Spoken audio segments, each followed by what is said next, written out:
नमस्कार, आप देख रहे हैं डॉक्टर साहेब, आपके साथ मैं हूं मुस्कान। दर्शकों, आज के इस एपिसोड में हम ये बात करेंगे और जानेंगे कि अगर किसी का लो स्पर्म काउंट हो रहा है तो क्या ये मेडिकली पॉसिबल है उसे ठीक करना या नहीं। इसी पे खास बातचीत करने के लिए आज हमारे साथ मौजूद है डॉक्टर निधि सिंह। दर्शकों, आपको बता दें कि बिहार की जानी मानी IVF स्पेशलिस्ट है। मैम नमस्कार, बहुत बहुत स्वागत है आपका।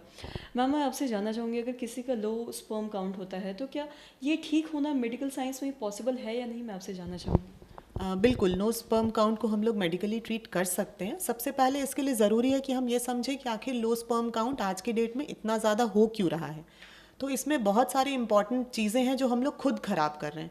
जैसे कि हमारी लाइफ में आज के डेट में स्ट्रेस बहुत ज़्यादा है, हमारी स्लीप साइकिल बहुत डिस्टर्ब्ड है, हम सफिशिएंट नींद नहीं लेते, हम एक्सरसाइज नहीं कर रहे होते, स्मोकिंग के इंसिडेंट्स बहुत बढ़ गए हैं, अल्कोहल कंजम्पशन बहुत बढ़ गया है।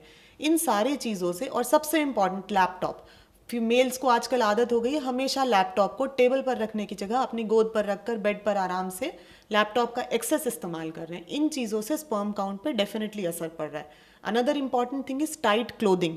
एक एक्सेस टाइट क्लोथिंग को हर समय पहने रहना आपका बिल्कुल भी बॉडी टेम्परेचर जो है वो सही मेंटेन नहीं हो पाता, जिसके वजह से स्पर्म काउंट जो है वो कम होते हैं। तो इनको ट्रीट करने के लिए कुछ इंपॉर्टेंट चीज़ें हैं जो हमें अपने लाइफस्टाइल में मॉडिफाई करनी है, और कुछ दवाइयाँ भी हैं। तो लाइफस्टाइल में हमें क्या चेंजेस करने हैं कि हमारी स्लीप साइकिल अच्छी हो, हम 8 घंटे की अच्छी नींद लें, उसके अलावा रेगुलर एक्सरसाइज करें, और कैफ़ीन का कंजम्पशन कम करें, अल्कोहल बंद करें। इन चीज़ों को करने से क्या होता है, मेल्स में टेस्टोस्टेरोन हार्मोन की लेवल सही मेंटेन होती है और स्पर्म काउंट ऑटोमेटिकली इंप्रूव होते हैं। इसके अलावा इम्पॉर्टेंट है कि आपका हाइड्रेशन सही होना चाहिए, आप सफिशिएंट मात्रा में पानी लें। अच्छा पानी लेंगे हर समय तो आपके बॉडी में जो टॉक्सिन्स जमा हो रहे हैं वो वॉश आउट होंगे और आपका स्पर्म काउंट इम्प्रूव होगा। या अनदर इम्पॉर्टेंट थिंग इज़ कि एंटीऑक्सीडेंट्स ये बहुत प्रचलन में है आजकल। लोग खास करके कोविड के बाद से विटामिन सी के टैबलेट्स, नींबू या फिर कोई भी ऐसे साइट्रस फ्रूट्स, इनका इम्पॉर्टेंस है कि ये हमारे बॉडी में जो टॉक्सिन्स हैं इनको कम करते हैं, ऑक्सीडेटिव स्ट्रेस को कम करते हैं और स्पर्म काउंट को इम्प्रूव करते हैं। इन सारे लाइफस्टाइल मॉडिफिकेशंस के साथ साथ सिमिलरली मेडिकेशंस भी हैं जो आपकी बॉडी में ऑक्सीडेटिव स्ट्रेस को कम करती हैं। पर ये मेडिकेशंस आपको ओवर द काउंटर नहीं लेनी है, एक डॉक्टर के सजेशन के अकॉर्डिंगली अगर डॉक्टर को सही लगता है तो वो आपको ये माइक्रो न्यूट्रिएंट्स और एंटीऑक्सीडेंट सजेस्ट करते हैं, जिसके थ्रू आपके स्पर्म काउंट्स इंप्रूव होते हैं। साथ ही अभी आपने अल्कोहल की बात की है, साथ ही मैं आपसे ये भी जानना चाहूँगी, अगर कोई अल्कोहल कंज्यूम कर रहा है, साथ ही साथ स्मोक कर रहा है ज़रूरत से ज़्यादा, तो ये कितना हानिकारक हो सकता है उनके लिए।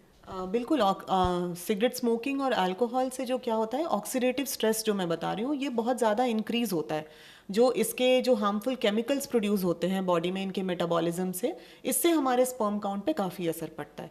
तो ये हमारी स्पर्म काउंट को ही खाली कम नहीं करता, इवन फीमेल्स में जब जो फीमेल इस पार्टनर के पैसिव स्मोकिंग का भी शिकार हो रही है उनमें भी उनके हार्मोन्स भी अफेक्ट होते हैं। और आपका डेफिनेटली मेंटल लेवल पे स्ट्रेस कहीं ना कहीं ज़्यादा है, तभी आप ये चीज़ें ज़्यादा कर रहे हैं।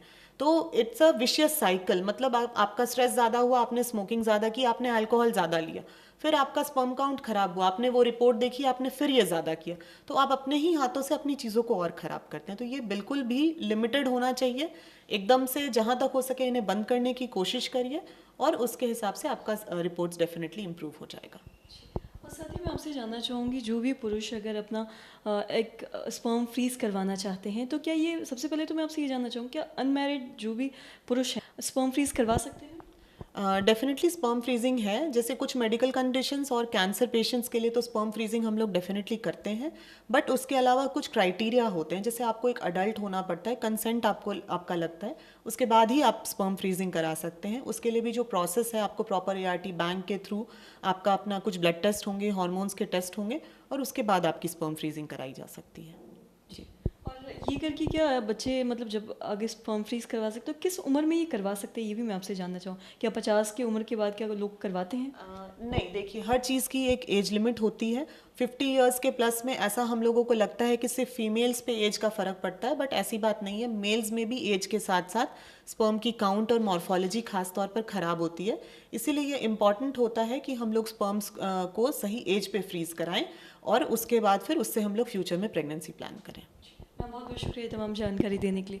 तो आशा करते हैं दर्शकों कि अभी समझ पाए होंगे कि मेडिकल साइंस में लो स्पर्म काउंट करना ठीक पॉसिबल है या नहीं। साथ ही ये भी कि क्या वो लोग पुरुष जो भी हैं वो 50 साल से पहले या फिर बाद में क्या वो अपना स्पर्म फ्रीज करवा सकते हैं या नहीं, और ये कितना पॉसिबल है। तो जितनी भी जानकारी, आशा करते हैं कि जो तमाम जानकारी आपके लिए लाभदायक रही हो। तो आज की इस वीडियो में इतना ही। अगर आपने अब तक हमारे चैनल को सब्सक्राइब नहीं किया तो तुरंत कर ले, साथ ही हमारे फेसबुक पेज को लाइक करें। वीडियो देखने के लिए आपका धन्यवाद।